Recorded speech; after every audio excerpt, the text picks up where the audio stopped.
আজ রাতে আমরা সাম্প্রতিককালে ঘটা এমন একটা কেসের দ্বিতীয় ভাগ দেখাতে চলেছি যেটা শুনে গোটা দেশ চমকে গিয়েছিল। একজন খুবই নিষ্ঠুর আর ধূর্ত ক্রিমিনাল বলিউডের ডিল মেকার হবার ছদ্মবেশে দুজন যুবকের নিরুদ্দেশ হওয়ার সঙ্গে যুক্ত ছিল। একজন অভিনেতা হতে চাইতো আর অন্যজন প্রডিউসার। কিন্তু কি হলো তাদের সাথে, আসুন দেখা যাক।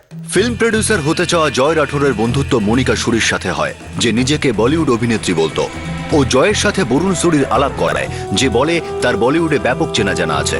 বরুণ সুরির সঙ্গে অভিষেক বাত্রার বন্ধুত্ব আছে, যে বলিউডে অভিনেতা হতে চায়। বরুণ সুরি আর তার বন্ধু দেবেন আর সাহিল অভিষেকের ফ্ল্যাটে পেইং গেস্ট হিসেবে থাকে।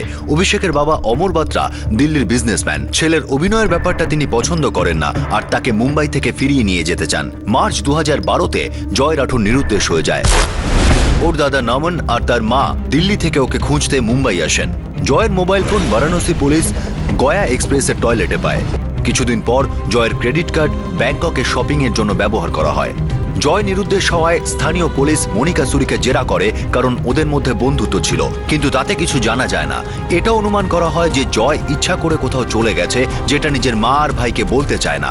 অন্যদিকে এপ্রিল 2012-তে অভিষেকের বাবা দিল্লি থেকে মুম্বাই আসেন। এটা ভেবে আসেন যে উনি অভিষেকের অভিনয়ের ভূত নামিয়ে ওকে দিল্লিতে ফ্যামিলি বিজনেসে বসাবার শেষ চেষ্টা করবেন। মুম্বাইতে এসে উনি দেখেন যে অভিষেক কুসঙ্গে পড়েছে। বরুণ সুরি, সাহিল আর দেবেনের সঙ্গে মিশে অভিষেক ড্রাগ এডিক্ট হয়ে গেছে। রেগে গিয়ে অমর বাত্রা অভিষেকের 3 জন বন্ধুকেই বাড়ি থেকে বের করে দেন।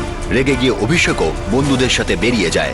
সেই রাতেই সাহিল আর দেবেন ফিরে এসে অমর বাত্রাকে খুন করে দেয়। একজন সতর্ক প্রতিবেশীর কারণে পুলিশ সেখানে পৌঁছে যায়, কিন্তু সাহিল আর দেবেন তাদের চোখে ধুলো দিয়ে পালায়।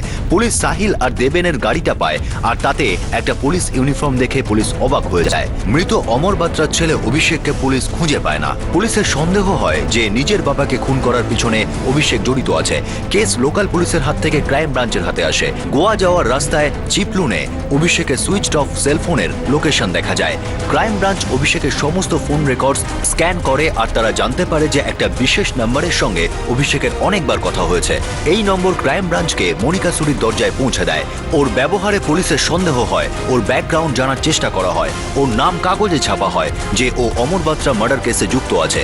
এটা দেখে জয় রাঠোরের মা আর ভাই চিন্তিত হয়ে যান, কারণ এই সেই অভিনেত্রী যে ওদের ছেলে জয়ের নিরুদ্দেশ সবার সঙ্গে যুক্ত। একজন বাবার খুন, তার ছেলের উধাও হয়ে যাওয়া, আর একজন অ্যাসপায়ারিং ফিল্ম প্রডিউসার জয় রাঠোরের নিরুদ্দেশ হয়ে যাওয়া, এই 3টে কেসই মনিকার সঙ্গে যুক্ত। ক্রাইম ব্রাঞ্চ জানতে পারে যে মনিকার আসল নাম মনিকা সুরি নয়, ওর নাম নিশা সিং, আর ওর বাড়ি চণ্ডীগড়ে। ওর বাবার সঙ্গে যোগাযোগ করা হয়, আর পুলিশ জানতে পারে যে মনিকার কোনো ভাই নেই। এখন প্রশ্ন ওঠে, বরুণ সুরি কে? মনিকা বরুণকে খবর দেয় যে ক্রাইম ব্রাঞ্চ ওকে জেরা করেছে। বরুণ নিজের সেলফোন সুইচড অফ করে দেয়, কিন্তু তার মধ্যেই পুলিশ ওর লোকেশন জেনে যায়, যেটা হলো চিপলুন। মনিকার ফোন ট্যাপ করে পুলিশ বরুণের সঙ্গী আর অমর বাত্রার খুনি সাহিলকে গ্রেপ্তার করে নেয়। সাহিল আর মনিকাকে ইন্টারোগেশনের পর এই কেস পুরোপুরি ঘুরে যায়। জানা যায় যে বরুণ সুরির আসল নাম হলো বিক্রম দেশমুখ, যে একজন ভয়ঙ্কর ক্রিমিনাল, আর তার উপর ডাবল মার্ডারের চার্জ আছে। মুম্বাই ক্রাইম ব্রাঞ্চের টিম চিপলুন রওনা হয়ে যায়। তাদের লক্ষ্য হলো বিক্রম দেশমুখ ওরফে বরুণ সুরি।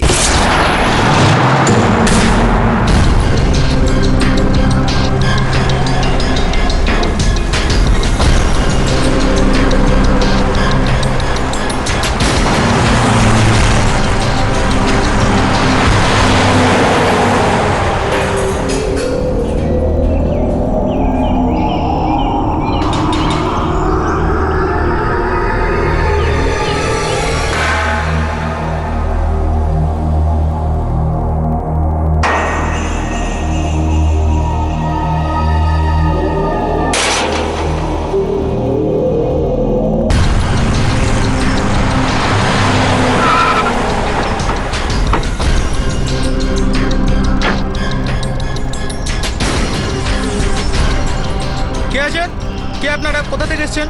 পুলিশ। ভেতরে কে আছে? সাহেবেরা। স্যার, ওরা ভেতরেই আছে।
অভিষেক ঘরের ভিতরেই আছে।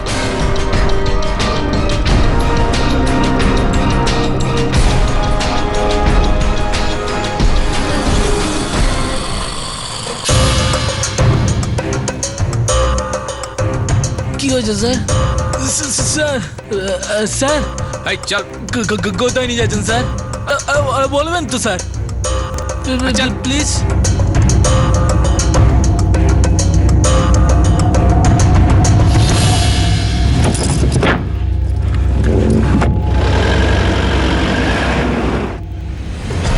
বিক্রম দেশমুখ ওরফে বরুণ সুরি মুম্বাইয়ের একজন মারাত্মক অপরাধী অবশেষে চিপলুন রত্নাগিরিতে ধরা পড়ল, আর ওর সাথেই ওর সঙ্গী দেবেনও ধরা পড়ল।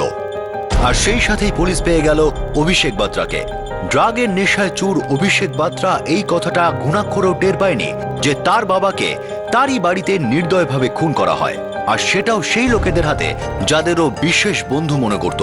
ক্রাইম ব্রাঞ্চের টিম এই সফল মিশনের পর মুম্বাইয়ের উদ্দেশ্যে রওনা হলো, কিন্তু মহারাষ্ট্রের পাহাড়ি এলাকার মতোই এই কেসটাতেও অনেক চড়াই উতরাই বাকি ছিল।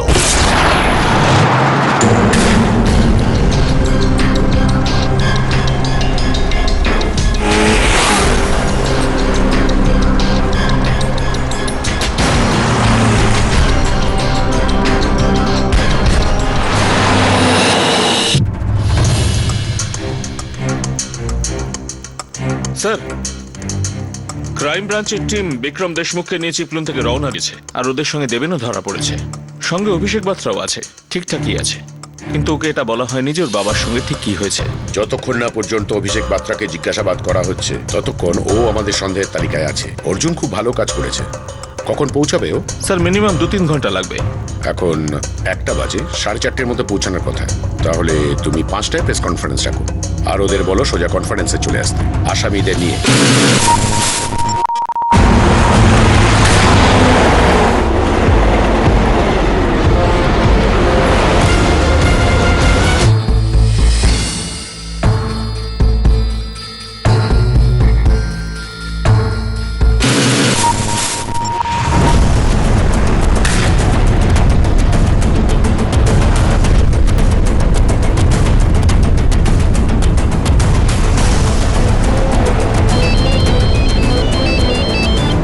জয় হিন্দ স্যার। হ্যাঁ সুনীল, কত দূরে তোমরা?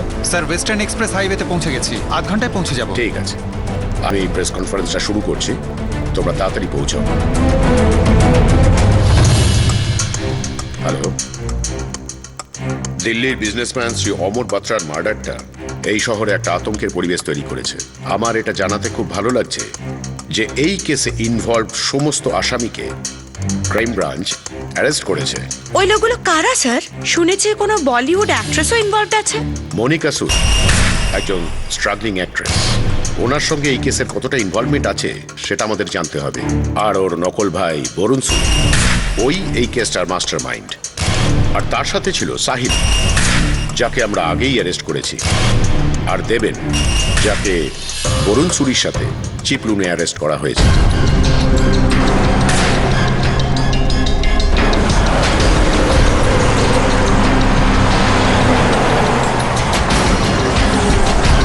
অমর বাত্রার ছেলে অ্যাক্টর অভিষেক বাত্রা, ও কি ওর বাবার খুনের সঙ্গে জড়িত ছিল?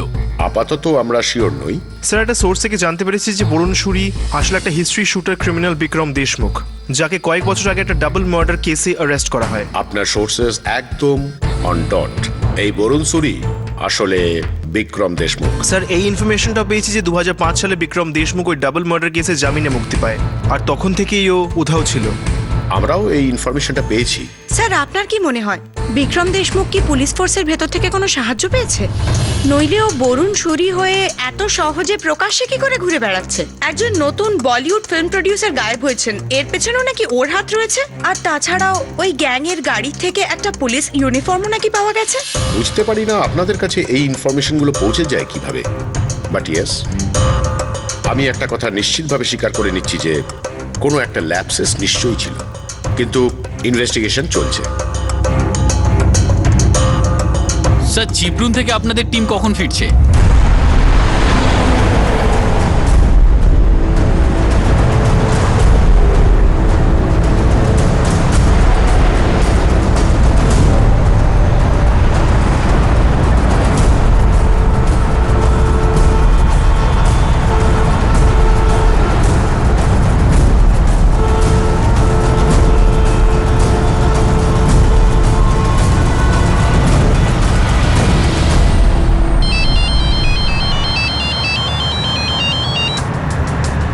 বলো। স্যার আপনারা কোথায়? ট্রাফিক জ্যামে আটকে গেছি, ট্রাফিক খুললেই যাচ্ছি। প্রেস কনফারেন্স শুরু হয়ে গেছে স্যার, আপনাদের অপেক্ষায় রয়েছে। হ্যাঁ, আসছে।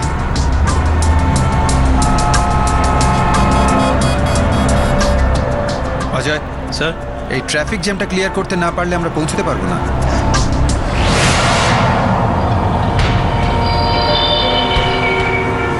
গাড়িটা একটু চাপুন।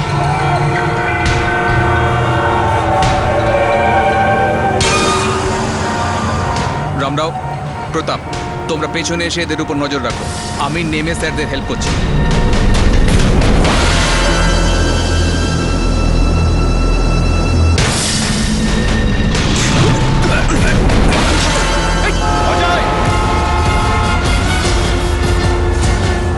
তোমরা বাইরে কেন বেরোলে?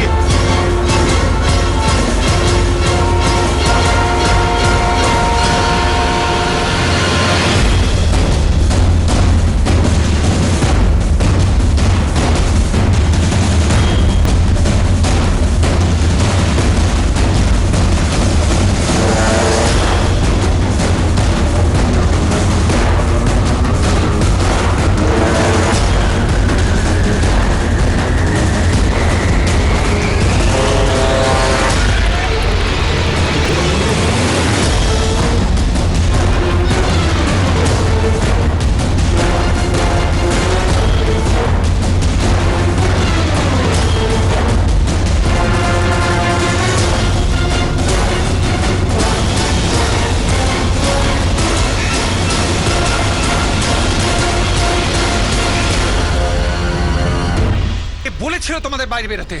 সরি স্যার, আমি তো আপনাদের সাহায্য করতেই নিচে নেমেছি। কিন্তু ওর হাতে তো হাত করা পড়ানো ছিল, তাহলে ও পালালো কি করে? স্যার গুরুনাথ স্যার আমাকে আর রামরাওকে পিছনে আসতে বললেন, তার মধ্যে দেশমুখ আচমকা পালিয়ে গেল, কিন্তু স্যার ওর হাতের হাত করা খোলা ছিল। স্যার আপনি আমার প্রশ্নের উত্তর দিলেন না। বিক্রম দেশমুখ জামিনে মুক্তি পাওয়ার পর তাকে এক্সপন্ডার কভার কেন করা হয়? ওকে ধরার জন্য কি কি করা হয়েছিল?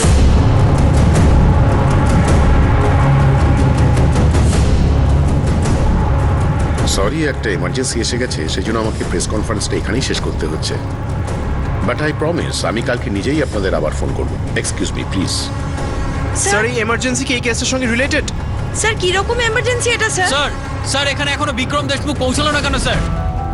2005 সালে কুখ্যাত অপরাধী বিক্রম দেশমুখ ডবল মার্ডার কেসে বেল পেয়েছিল, কিন্তু বেল অর্ডার না মেনে সে পালিয়ে গিয়েছিল। তখন থেকে ওকে ধরাই যায়নি, আর ওর কেস ফাইল একটা রহস্য হয়ে রয়ে গিয়েছে। 7 বছর পর বিক্রম দেশমুখ বরুণ সুরি হয়ে ফিরেছিল, যেন ওর পুনর্জন্ম হয়েছে। কিন্তু সে আরও একবার একটা মার্ডার কেসের সঙ্গে যুক্ত হলো। পুলিশ বিক্রমের থেকে এই 7 বছরের প্রতিটা দিনের হিসেব নেওয়ার আগেই বিক্রম খাঁচা ভেঙে পালিয়েছিল। এবার পুলিশের উপর প্রশ্ন আর অভিযোগের তীর ধেয়ে আসতে লাগলো। হাত করা খুলে গেল আর সকলের চোখের সামনে থেকে বিক্রম দেশমুখ পালিয়ে গেল। এটা কি আমাকে কোনো বিগ গ্রেড ফিল্মের স্ক্রিপ্ট শোনাচ্ছ নাকি? স্যার এই পুরো ঘটনার দায় আমি নিচ্ছি। আমি প্রেসের সামনে হাত জোড় করে এটা বলতে পারবো না যে আমাদের লোকেরা ভুল করে ফেলেছে আর তার জন্য আমাদের ক্ষমা করে দিন। আমার বিক্রম দেশমুখকে চাই, যে কোনো অবস্থায় চাই। স্যার বিক্রম দেশমুখকে নিশ্চয়ই ধরে ফেলবো, এবং সেটা খুব তাড়াতাড়ি ধরা চাই। প্রেসের কাছে এই খবরটা পৌঁছে যাওয়ার আগে সারা শহরে সারা দেশে আমাদের নিয়ে মজা করা হবে। তার আগেই ওকে ধরে নিয়ে এসো। Inspector Wagle, crime branch. Sunil sir, ওই জাইলো গাড়িটা যেটা অভিষেক বাত্রার কম্পাউন্ডে পাওয়া গেছিল, স্যার ওটাই লাগানো নাম্বার প্লেট অরিজিনাল। কার গাড়ি ওটা? স্যার ওটা আপনারই টিমের পিএসআই গুরুনাথ মাত্রের গাড়ি। স্যার বিক্রমের পালিয়ে যাওয়াটা কোনো ভুল নয়, প্ল্যানিং ছিল। ওকে সাহায্য করা হয়েছে। কে করেছে? সাব ইন্সপেক্টর গুরুনাথ মাত্রে। ওই জাইলো গাড়িটা আর ওতে পাওয়া ইউনিফর্মটা তোমারই ছিল। তুমি বিক্রমের হ্যান্ডকাপটা খুলে ওকে পালাতে সাহায্য করেছিলে। ওকে আমি পরে দেখছি। অজয়, বাইরে নিয়ে যাও ওকে। স্যার সুনীল, যেভাবেই হোক দেশমুখকে চাই। স্যার বিক্রমের পালিয়ে যাওয়াটা কোনো ভুল নয়, প্ল্যানিং ছিল। ওকে সাহায্য করা হয়েছে। কে করেছে? সাব ইন্সপেক্টর গুরুনাথ মাত্রে। ওই জাইলো গাড়িটা আর ওতে পাওয়া ইউনিফর্মটা তোমারই ছিল। তুমি বিক্রমের হ্যান্ডকাপটা খুলে ওকে পালাতে সাহায্য করেছিলে। ওকে আমি পরে দেখছি। অজয়, বাইরে নিয়ে যাও ওকে। স্যার সুনীল, যেভাবেই হোক দেশমুখকে চাই। পুলিশ ফোর্সের মধ্যে বিক্রমের একজন গুপ্তচর ছিল, যে প্রথম থেকেই বিক্রম দেশমুখকে সমানে সাহায্য করে আসছিল। এই পুলিশ অফিসারই কি বিক্রম দেশমুখের পুনর্জন্মের জন্য দায়ী ছিল? এর আশীর্বাদেই কি বিক্রম এত বছর ধরে বরুণ সুরি সেজে পুলিশের চোখে ক্রমাগত ধুলো দিয়ে আসছিল? মুম্বাই পুলিশের ক্রাইম ব্রাঞ্চের সম্মানের বাজি লেগেছিল। এখন প্রশ্নটা হলো, পরের দিনের খবরের কাগজের হেডলাইন ছাপার আগে বিক্রম দেশমুখ কি পুলিশের হেফাজতে আসবে নাকি না?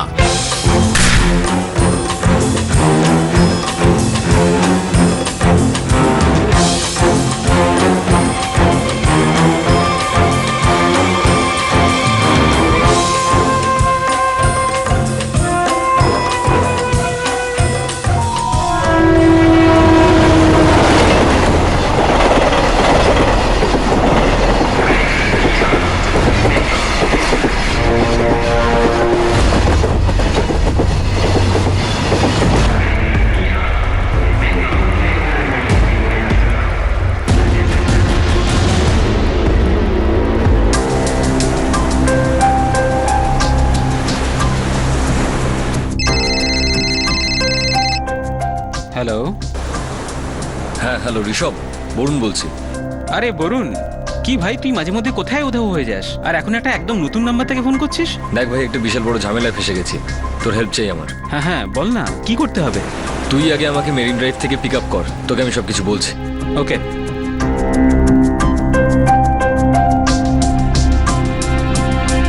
স্যার এসব কি হচ্ছে? কিছুই বুঝতে পারছো না? না স্যার, তোমার বাবা তোমার ফ্ল্যাটে আসার পর তুমি কোথায় ছিলে?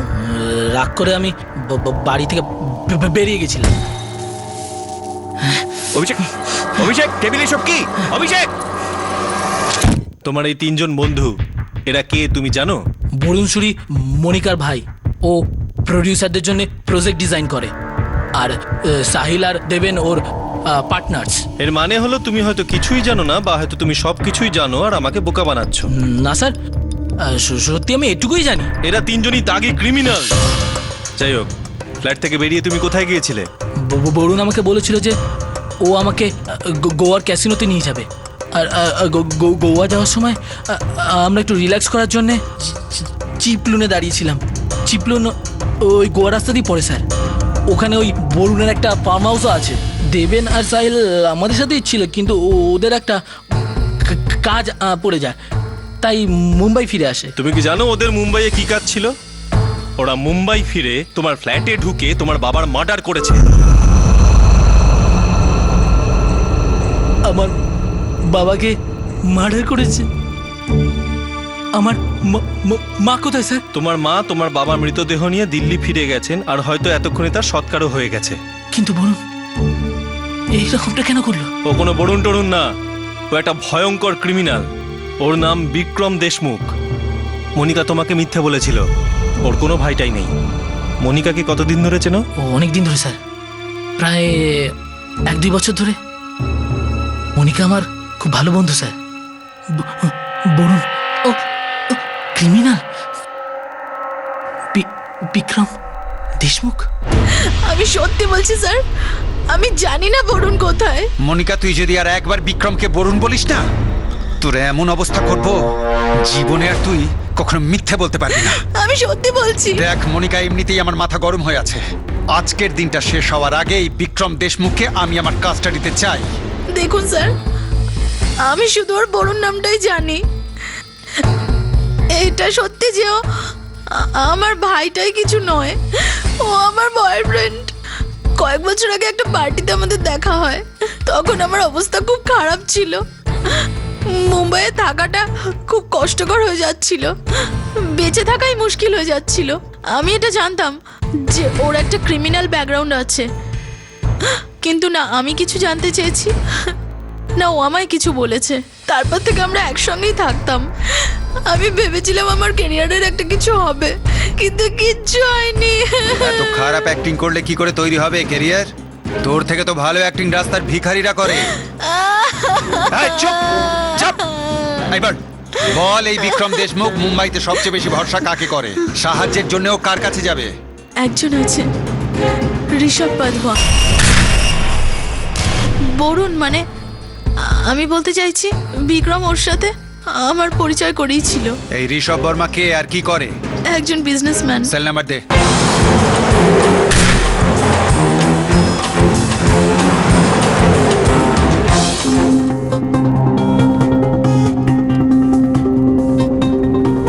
কিন্তু বলুন, মনিকা হিসাবের মধ্যে কি করে ইনভলভ হলো? মনিকা অভিষেকের খুব ভালো বন্ধু ছিল, আর এখন পুলিশ অভিষেককে ডাউট করছে। যদি মনিকা জেলে যায় তাহলে ব্যাস, তারপরে আমাকে ধরবে। তাহলে তুই এবার কি করবি? দেখ, আমি তো বাড়ি যেতে পারবো না, তুই আমার একটা কাজ কর, আমার জন্য কয়েকটা জামা কাপড় ব্যবস্থা করে দে, একটা রাত্রি হোটেলে থাকার জন্য বুকিং, আর ব্যাংকক যাওয়ার জন্য একটা টিকিট। দেখ, পুলিশ তোর পেছনে পড়ে আছে, ইন্ডিয়া ছেড়ে বেরোনো তোর মুশকিল হয়ে যাবে। আরে সেসব আমি সামলে নেব, তুই শুধু আমার এই 3টে কাজ করে দে, আর এই টাকা পয়সাগুলো আমি ব্যাংককে গিয়ে পাঠিয়ে দেবো। আরে ভাই, কি টাকা পয়সার কথা বলছিস? 1998-তে বিক্রম দেশমুখ অ্যারেস্ট হয়েছিল ডাবল মার্ডার কেসে। এয়ারলাইন্স এমপ্লয়ি সুবোধ ঘোষ আর তার বাবাকে মেরেছিল। কেস চলেছিল 2005 অবধি, তখনও জেলে ছিল। তারপর 2005-এ বেল পায়, তারপর থেকে ওর ফাইল ওই একই রকম আছে। স্যার, ভেতরের সাহায্য ছাড়া এটা সম্ভবই নয়। গুরুনাথ, ফোর্সে কত বছর আছো? তোমার ধারণা আছে তোমার সাথে কি হতে পারে, বিশেষ করে তোমার সাথে? তাহলে এই ফালতু নাটক বন্ধ করো, সব পরিষ্কার হয়ে গেছে। স্যার, বিক্রম দেশমুখ আমার শালা, ওর খুড়তুতো বোন আমার স্ত্রী। তাহলে 2005 থেকে আজ পর্যন্ত তুমি এই আত্মীয়তাই করে এসেছো। তাহলে এই সবই নাটক ছিল, বরুণ সুরি, মনিকা সুরি, ভাই বোন, ফিল্মের ব্যাপার। এই ব্যাপারে তুমি প্রথম থেকেই জানতে, তাই না? শোনো গুরুনাথ, যদি কাল সকালের মধ্যে যদি বিক্রম দেশমুখকে ধরতে না পারি, তুমি কালকে সকালটা দেখতে পাবে না। স্যার, বিজয়ের নাম্বারটা আমরা ট্রেস করে ফেলেছি, মনে হয় ও গাড়িতে আছে। লাস্ট যে নাম্বারের সঙ্গে ও কথা বলেছে সেটা হলো 998989। স্যার, মনিকার কল রেকর্ডেও এই নাম্বার ছিল, 2 দিন আগেও কল এসেছিল। এটা বিক্রম দেশমুখের নতুন নাম্বার, নাম্বারটা ট্র্যাক করো। আমার রিয়েল টাইম ট্র্যাকিং চাই। অলরেডি দেওয়া হয়েছে, কারেন্ট লোকেশন হলো কোলাবা। আমার এক্সাক্ট লোকেশনটা চাই Pratap. Yes sir. Sir, Abhishek Batra innocent মনে হচ্ছে, ও হয়তো জানতোই না যে ওর বাবার মার্ডার হতে চলেছে। তাছাড়াও গন কেস স্যার, ড্রাগসের নেশা একেবারে চুপ। সেই জন্যই তো ওরা এত সহজে অভিষেককে ফাঁসাতে পেরেছিল। আমি শুধু জানতে চাই অভিষেক বাত্রার কাছে এমন কি আছে যার জন্য ওরা ওকে ফাঁসিয়েছিল, ওর বাবাকে খুন করলো। একবার বিক্রম দেশমুখকে হাতে পেলে না, সব উত্তরগুলো পেয়ে যাব। আর ওই মিসিং প্রডিউসার জয় রাঠোর, ওর কেসটাও সলভ হয়ে যাবে। স্যার, জয় আমাদের বলেছিল ও খুব শিগগিরই ফিল্মে শুটিং শুরু করতে যাচ্ছে, আর ওর 2 বন্ধু মনিকা সুরি আর বরুণ সুরি ওকে ফিল্ম বানানোতে সাহায্য করছে। স্যার, আমাদের সন্দেহ ওদের ওপরেই। আমি ক্রাইম ব্রাঞ্চের টাচে আছি, দেখুন এই কেসে কিছু একটা হচ্ছে। এই বরুণ সুরি কোনো সাধারণ চিটার নয়, কিন্তু আপনাদের একটু ধৈর্য ধরতে হবে। 1 মাস হয়ে গেল, এখনো আপনি বলছেন ধৈর্য ধরতে হবে? স্যার, এই যে অ্যাক্ট্রেস মনিকা সুরি, এর ব্যাপারে আমরা পেপারে পড়েছি ও লোখান্ডওয়ালা কমপ্লেক্সে কোনো এক সিনিয়র সিটিজেনের হত্যার সঙ্গে যুক্ত। তখন থেকে ঘুমোতে পারছি না স্যার, জয়ের জন্য দুশ্চিন্তা আরো বাড়ছে। দেখুন, আমি আমার পক্ষ থেকে যথেষ্ট চেষ্টা করছি এবং করব। আপনারা জানেন না যে আমার ওপরও কিরকম প্রেশার আছে। ইন্সপেক্টর, একটা হারিয়ে যাওয়া ছেলের মায়ের ওপর কতটা প্রেশার থাকে সেটা ভেবে দেখুন।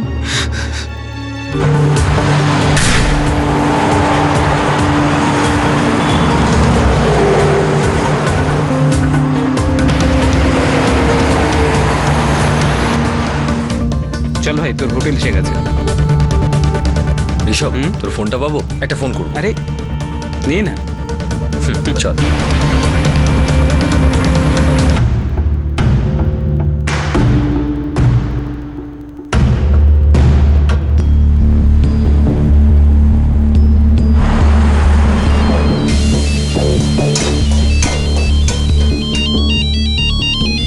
মা, তোমার ফোন। হ্যালো। হ্যাঁ আশা, বিক্রম বলছি। আরে বিক্রম, কোথায় আছিস তুই? আমি ভালো আছি, তুই একটা কাজ কর, আমার যে পাসপোর্টটা তোর কাছে আছে না, ওটা আমার চাই। তো ঠিক আছে না, তুই বাড়িতে এসে নিয়ে যা। না না, আমি যেতে পারবো না, তোকে আসতে হবে। আরে না রে, এখনো পর্যন্ত তোর জামাইবাবু বাড়ি ফেরেনি, আর গীতাও বাড়িতে একা আছে, আমি ওকে একা রেখে যেতে পারবো না। আশা, এক্ষুনি আসতে হবে না, জামাইবাবু আসার পরে রাত 10টা নাগাদ তুই বাড়ি থেকে বেরো। আর শোন, ফোর্ট সাইডে আসতে হবে তোকে। কেন? কি হচ্ছে ভিকি এসব? তুই আচ্ছা, তুই ঠিক আছিস? তুই কোনো ঝামেলায় জড়িয়ে পড়িসনি তো? আশা, যেটা বলছি সেটা কর না। আর এসব বড় বিজনেসের কথা তোকে পরে বুঝিয়ে বলবো আমি। শোন, তুই রেডি থাকিস, আমি তোকে আরেকবার ফোন করছি।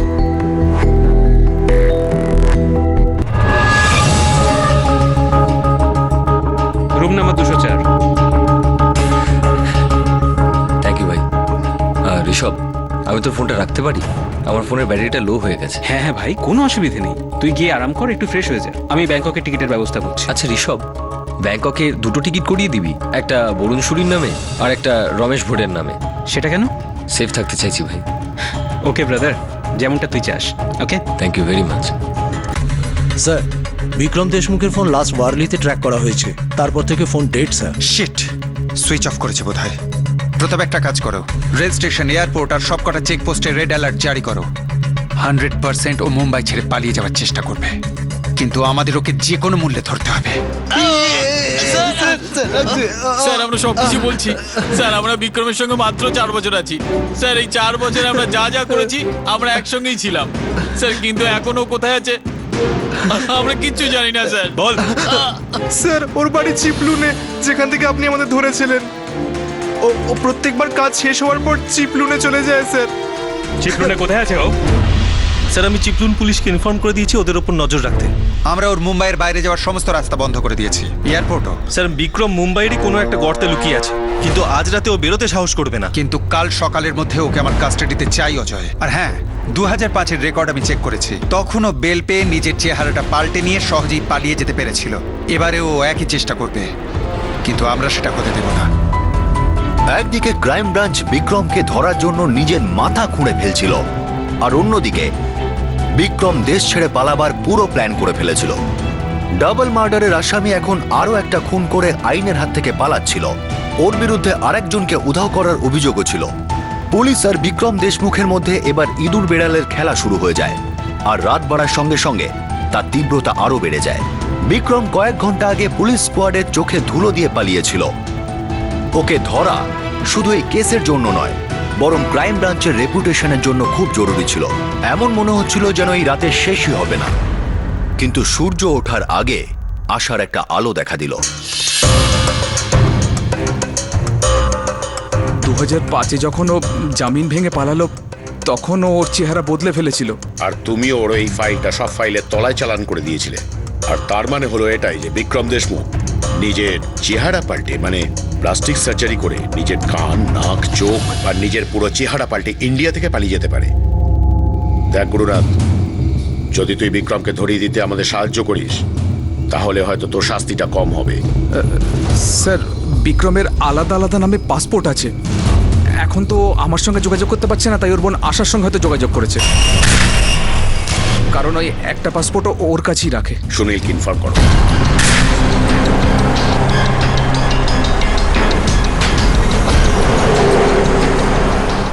আশা রাও, B402, সানফ্লাওয়ার অ্যাপার্টমেন্ট, নিয়ার আইসি কলোনি।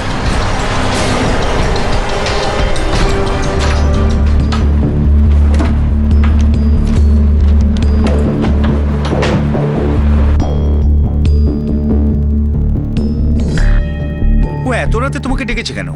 ও নিজে কেন এখানে আসেনি? আমি কিচ্ছু জানি না, মনে হচ্ছিল ও খুব টেনশনে আছে, তাই জন্য আমিও খুব বেশি জোর করিনি। ও কোথায় যেতে বলেছে? ও বলেছিল যে ও আবার ফোন করবে। এক মিনিট, আমি দেখছি।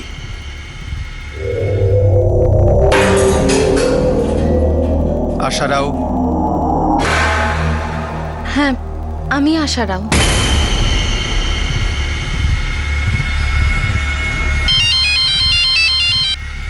হ্যালো। হ্যাঁ আশা, তুই রেডি আছিস তো? হ্যাঁ আমি রেডি আছি। তুই এক্ষুনি সিএসটি স্টেশনে চলে আয়, আমি তোর জন্য অপেক্ষা করছি। 11:15টার মধ্যে পৌঁছা। হ্যাঁ, আমি এক্ষুনি ট্রেন ধরছি। বিএমসির এক্সিট পয়েন্টের দিকে দাঁড়িয়ে থাকবো, সিএসটি স্টেশনের সামনে। তুই জানিস তো কোথায় সেটা? হ্যাঁ হ্যাঁ আমি জানি স্যার। ও সিএসটি স্টেশনে দাঁড়িয়ে আছে, 11:15টার সময় দেখা করবে। দ্বিতীয়বার ফোন করলে আপনি ওকে বলে দেবেন আপনি বেরিয়ে পড়েছেন, ট্রেনে আছেন। আমার ভাই খুনি, ক্রিমিনাল। দুঃখের ব্যাপার তো এটাই, বাড়ির লোকই জানে না ও কতগুলো ঘর ভেঙে দিয়েছে। একবারও যদি আপনি এই এনভেলপটা খুলে দেখতেন তাহলে জানতে পারতেন যে আপনার ভাইয়ের পাসপোর্ট অন্য কারো নামে রয়েছে। আর তখনই আপনি বুঝতে পারতেন আপনার ভাই যেটা করছে সেটা বেআইনি, ক্রাইম।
হ্যাঁ আশা, কোথায় আছিস তুই? আমি এক্ষুনি ভাইকালা ক্রস করেছি।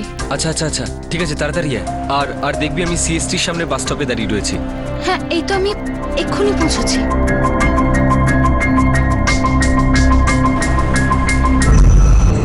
ভাইকোলা স্টেশন পার করেছে আর ট্রেনের আওয়াজও এলো না।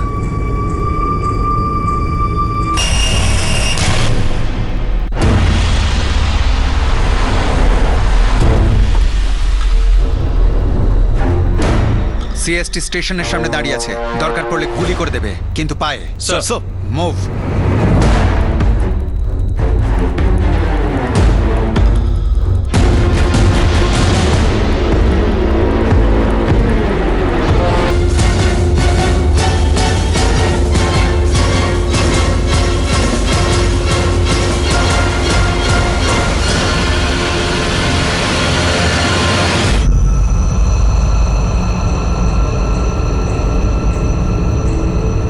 ওই যে ওখানে।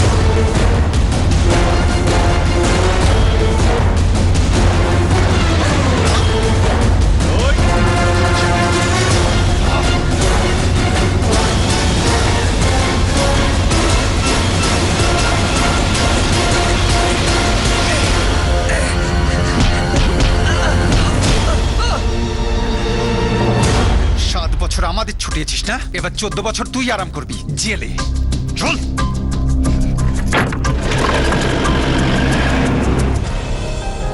বিকেল 5টায় বিক্রম দেশমুখ ক্রাইম ব্রাঞ্চের হাত থেকে পালিয়েছিল, আর রাত 11:45 ওকে ফের ক্রাইম ব্রাঞ্চ গ্রেপ্তার করলো।